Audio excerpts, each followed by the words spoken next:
guys, it's Laura. I know it's been a while. For those of you who follow my Facebook page, know that I have been in the hospital. Well, I was in the hospital. I've been out for about a week now.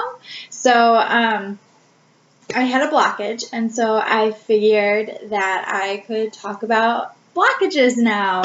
I literally said that in the hospital to one of my friends. I'm like, oh, I can make a video on blockages now. And he's like, did you really just find a silver lining? I'm like, yep. So blockages. Let's talk about, first of all, what they are. So blockages are either from food or adhesions or like scar tissue in your digestive tract. And the symptoms of blockage is that your stoma does not output. So there's something called full blockage, which nothing comes out, not even gas. And there's something called partial blockage, which gas comes out, but stool does not.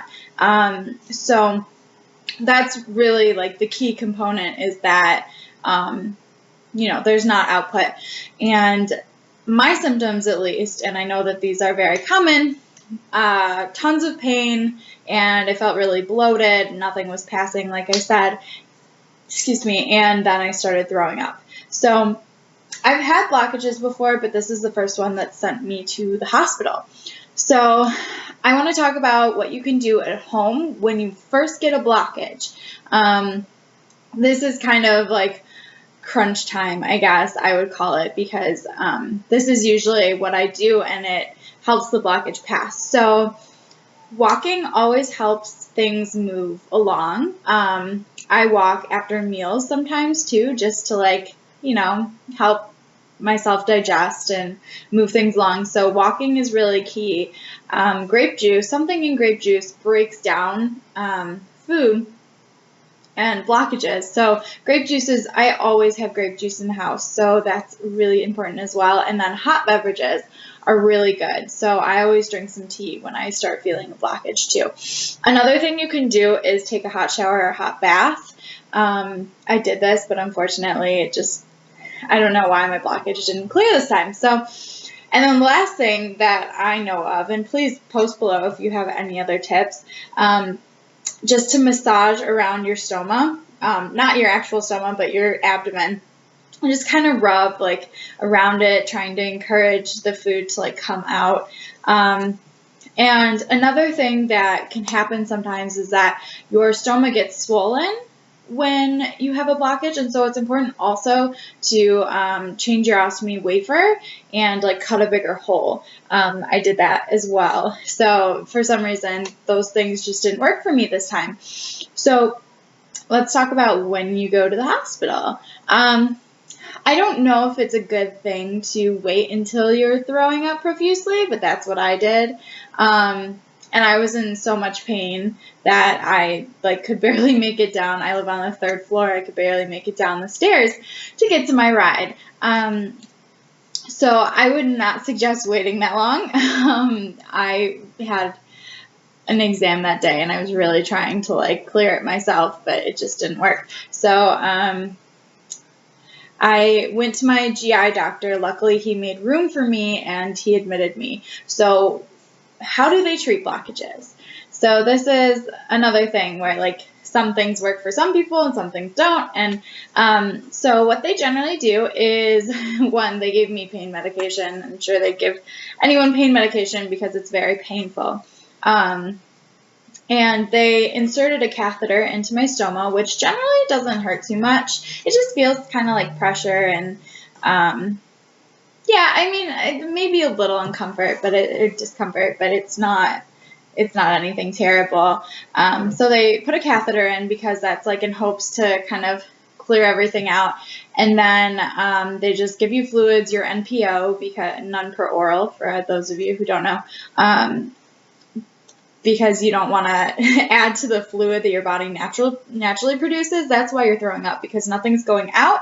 And even if you don't eat anything, your body that produces about 1 liter of fluid a day. So that's a lot that's not being passed. So, and then they also usually do NG tubes, which are nasogastric tubes. They go up your nose and into your stomach, down your throat and into your stomach. As you guys know, if you've like followed anything, I hate them. I absolutely cannot stand them, and I refused it like 4 times. They were really, really mad at me, and this time, like, I probably wasn't in the right. And finally, I had thrown up like the last time, and my abdomen is still so sore from throwing up so much. I don't even know. I probably 20 plus times in one day I threw up, and it was just like foamy bile by the end of it.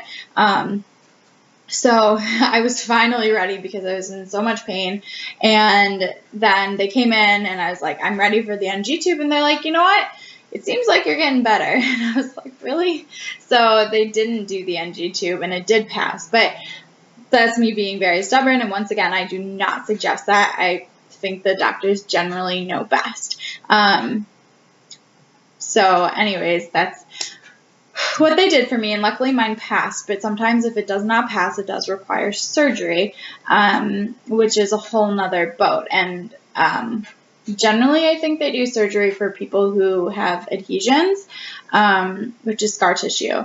And this was like the scariest thing to me because I ate broccoli. That's what happened. I feel so stupid because I've been slowly like trying to increase my diet, and I had eaten broccoli and carrots and cauliflower a couple times successfully. And so at this point I was feeling pretty comfortable with it, and I didn't chew as well as I should have. And it literally was the broccoli that sent me to the hospital, which is like ridiculous.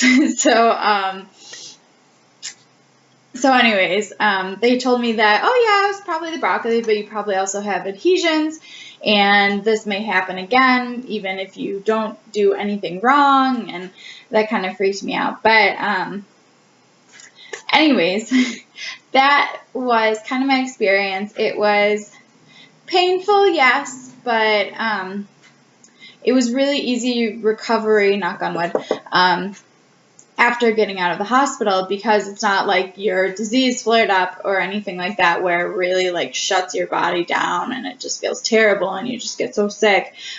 This is really painful and it's really difficult, and you don't feel well, and you're going to throw up a lot, and you're going to, be in tons of pain, and you're not going to want to get out of bed.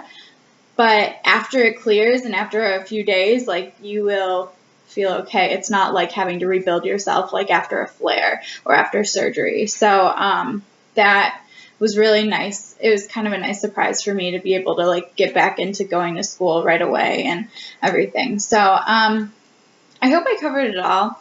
So if you guys have any questions, comments, concerns, if I said something wrong, if you disagree with something, if you whatever, you know that you can always post below. You can message me on YouTube, or you can Facebook message me at www.facebook.com/ostomystory.